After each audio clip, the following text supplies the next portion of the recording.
পূর্বের লেসনে আমরা দেখেছি কিভাবে ব্রাশ টুল ব্যবহার করে বিভিন্ন ড্র তৈরি করতে হয়। আমরা এবার এই ব্রাশ টুল সম্পর্কে আরো বিস্তারিত কিছু জানব। প্রথমেই আমি আমার টুলবার থেকে ব্রাশ টুলটি নির্বাচন করছি এবং আমি এখানে একটি শেপ ড্র করছি, যে কোনো কিছু আমি ড্র করছি। এবার আমি এই ব্রাশ টুলটি নির্বাচিত থাকা অবস্থায় আমি ব্রাশ প্যালেট যেটি রয়েছে, অর্থাৎ আমাদের এখানে প্যালেট টুলবারে যদি ক্লিক করি তাহলে এখানে বেশ কিছু ব্রাশ স্যাম্পল আমরা দেখতে পাচ্ছি। লক্ষ্য করুন, এখানে বেশ কিছু ব্রাশ স্যাম্পল রয়েছে। কারেন্ট ব্রাশ হিসেবে এই 2PT ওভাল ব্রাশটি নির্বাচিত আছে।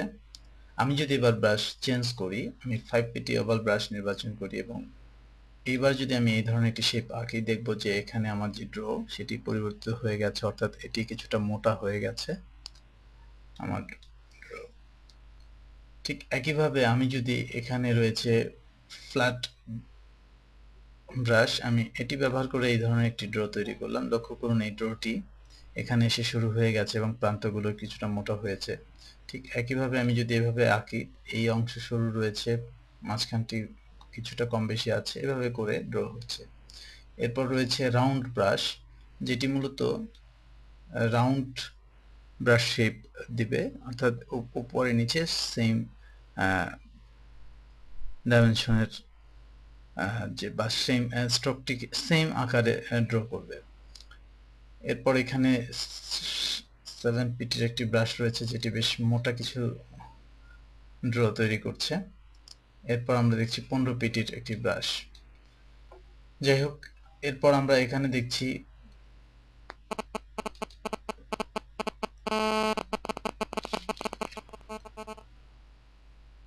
আরো কিছু ব্রাশ রয়েছে, যেমন এখানে রয়েছে কারকোল বা চারকোল ব্রাশ। এটি ব্যবহার করে লক্ষ্য করুন আমি ড্র করছি। এবার রয়েছে টেপার স্ট্রোক, এটি ব্যবহার করে আমি যখন ড্র করছি তখন আমার ড্রটি ওই অনুযায়ী হচ্ছে।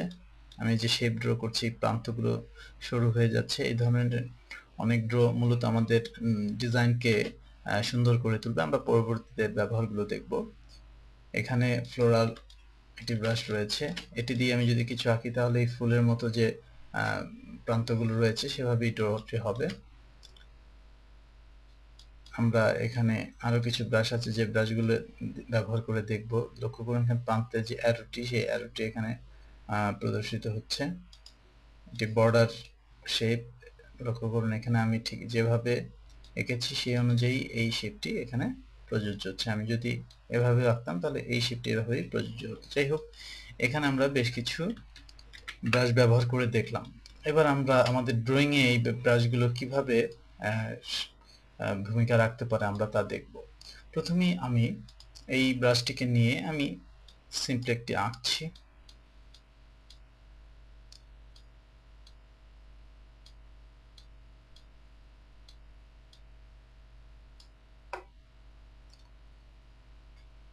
এবার আমি এই ব্রাশটি নির্বাচন করছি।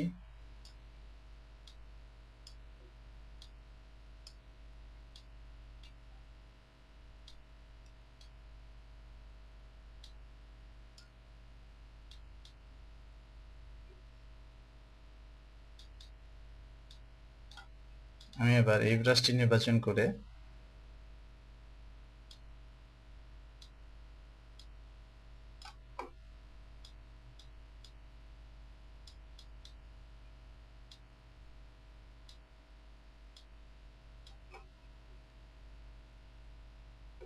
একটি জামার লুক দিচ্ছি মূলত।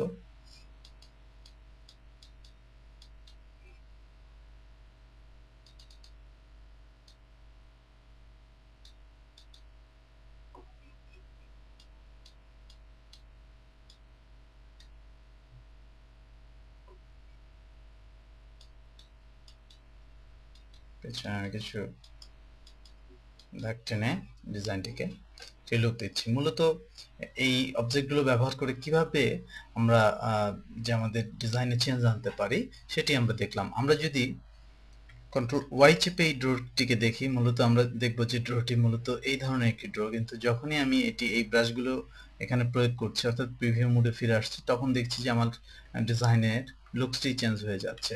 এভাবে করে আমরা ব্রাশ টুল ব্যবহার করে আমরা আমাদের ডিজাইনকে বা আমাদের ড্রকে অনেক আকর্ষণীয় করে তুলতে পারি।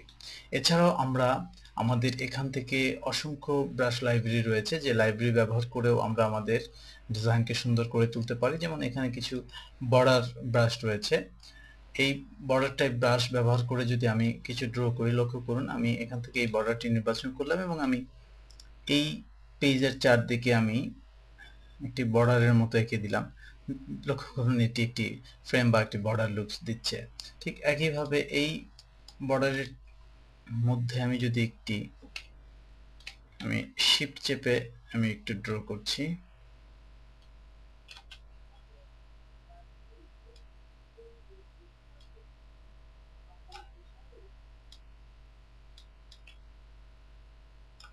লক্ষ্য করুন আমি একটি ফ্রেম তৈরি করলাম। ঠিক একইভাবে এখানে আরো বেশ কিছু বর্ডার রয়েছে, যে বর্ডারগুলো চারদিকে দিয়ে আমি আরো কিছু ডিজাইন ফরমেশন করতে পারি। এখন আমি আমার অ্যাজ ইউজুয়াল যে ব্রাশ রয়েছে সেই ব্রাশ ব্যবহার করে আমি একটি ডিজাইন এখানে এঁকে দিতে পারি।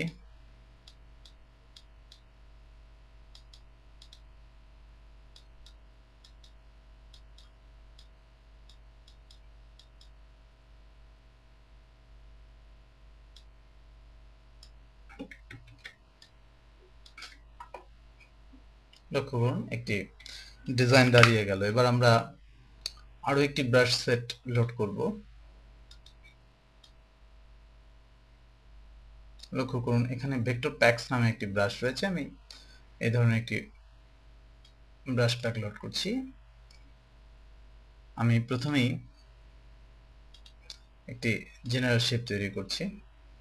এবার আমি এখান থেকে এই ব্রাশ শেপটি তৈরি করে সেম শেপ যদি তৈরি করি, লক্ষ্য করুন এই দুটি শেপের মধ্যে কত পার্থক্য। কেবলমাত্র ব্রাশ প্রয়োগের কারণে এই শেপ দুটি এত বেশি পার্থক্য হচ্ছে। আমি কন্ট্রোল ওয়াই চেপে যদি প্রিভিউতে যাই, দেখা যাবে যে শেপ দুটি কাছাকাছি, কিন্তু যখনই আমি প্রিভিউ মোডে ফিরে আসবো তখনই আমি দেখবো যে এই ব্রাশ এই বিষয়টিকে কত আকর্ষণীয় করে তুলছে। উদাহরণস্বরূপ আমি যদি কিছুটা কালার ব্যবহার করে এই কাজগুলো করি তাহলে বিষয়টি আরো ক্লিয়ার হবে।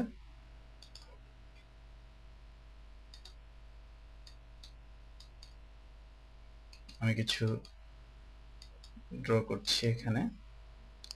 এবার এই অবজেক্টগুলোতে আমি স্ট্রোক কালারগুলো চেঞ্জ করে দিচ্ছি।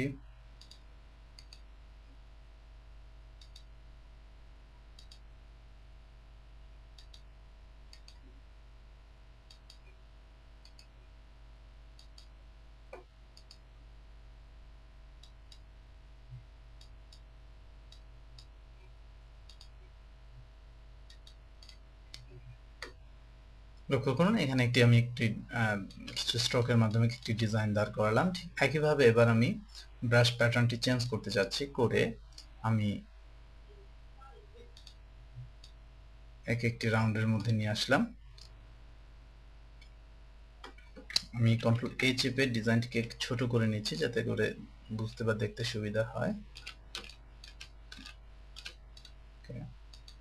আমি এই বৃত্তটিকে কিছুটা বড় করছি।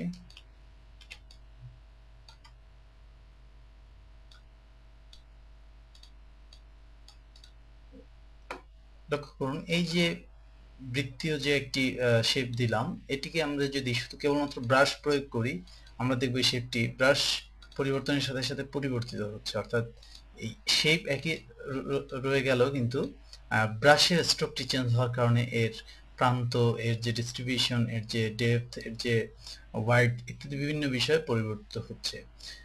আমরা এবার আরো একটি ব্রাশ লাইব্রেরি লোড করি।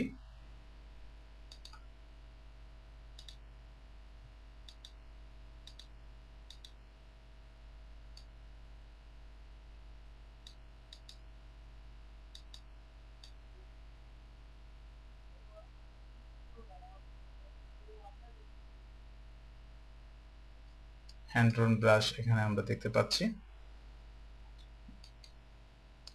এখানে বেশ কিছু ব্রাশ রয়েছে, আমরা একটি ব্রাশ নির্বাচন করছি।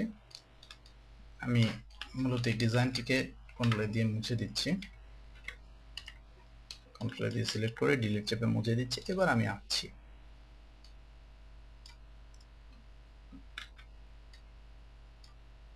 লক্ষ্য করুন ব্রাশ ব্যবহার করে আমরা বিভিন্ন ধরনের ডিজাইন কম্বিনেশন তৈরি করতে পারি।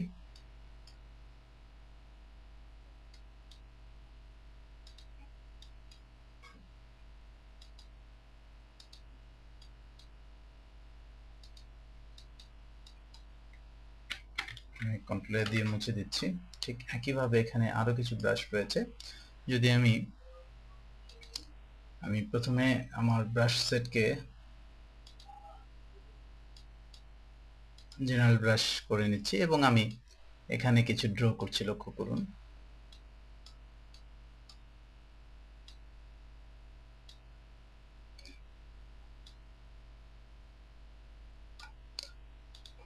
এখানে আমি একটি ড্র করেছি, যে ড্রটি মূলত কিছুটা কার্টুনিক এবং এটি চতুর্ভুজের মতো করেই করা হয়েছে। আমরা দেখব যে এটির ব্যবহার কোথায় আমরা করতে পারি। আমি ব্রাশটি সিলেক্ট করছি, অর্থাৎ আমার যে ড্রগুলো সেটি নির্বাচন করে ব্রাশটি সিলেক্ট করছি।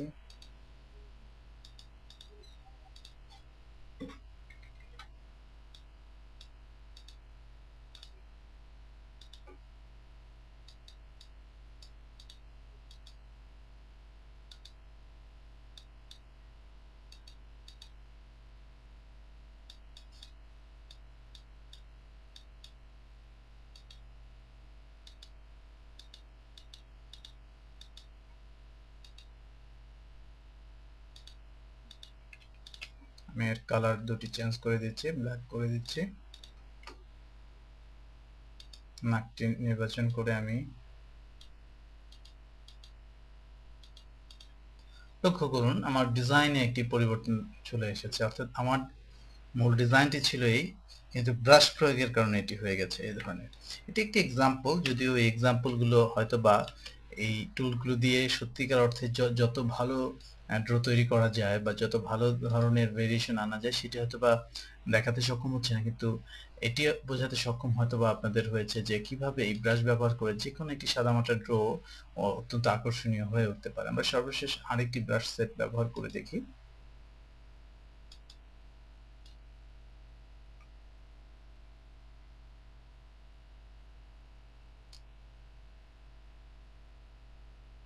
এখানে ডেকোরেটিভ কিছু ব্রাশ রয়েছে, আমরা এই ব্রাশটি ব্যবহার করি। এখানে কার্ল ফ্লোরাল যেটি রয়েছে সেটি ব্যবহার করছি আমি। লক্ষ্য করুন এখানে অসংখ্য ফ্লোরাল ব্রাশ রয়েছে। আমরা এবার এটি ব্যবহার করে দেখব যে কিভাবে এটি ব্যবহার করে আমরা ড্র তৈরি করতে পারি। আমি এটি করে আমি সিম্পলি একটি রেখা টানছি, লক্ষ্য করুন ফ্লোরাল কত সুন্দর ড্রয়িং করা যায় ব্যবহার করে। এটি ঠিক একইভাবে এখানে পাতা রয়েছে। আমি একটি ড্রয়িং এর উপর থেকে এরকম পাতা যদি টেনে আনতে চাই সেটি খুব সহজেই এই ব্রাশ ব্যবহার করে আমরা করতে পারি। এছাড়াও বিভিন্ন রকম ফ্লোরাল বর্ডার রয়েছে যেগুলো করা যায়, বিভিন্ন রকম শেপ আমরা এই টুল ব্যবহার করে বা এই ব্রাশ ব্যবহার করে করতে পারি, বিভিন্ন প্যাটার্ন ফ্লো আমরা ব্যবহার করতে পারি। তো ইত্যাদি যে ডিজাইন, এই ডিজাইনগুলো মূলত আমাদের এই ব্রাশ ব্যবহার করেই আমরা আমাদের এই ডিজাইনকে আকর্ষণীয় করে তুলতে পারি। সুতরাং আপনারা যত বেশি ব্রাশের সাথে পরিচিত হবেন এবং এগুলোর যথাযথ প্রয়োগ করতে পারবেন, তত আপনার ডিজাইন তত বেশি সুন্দর করে তুলতে পারবেন।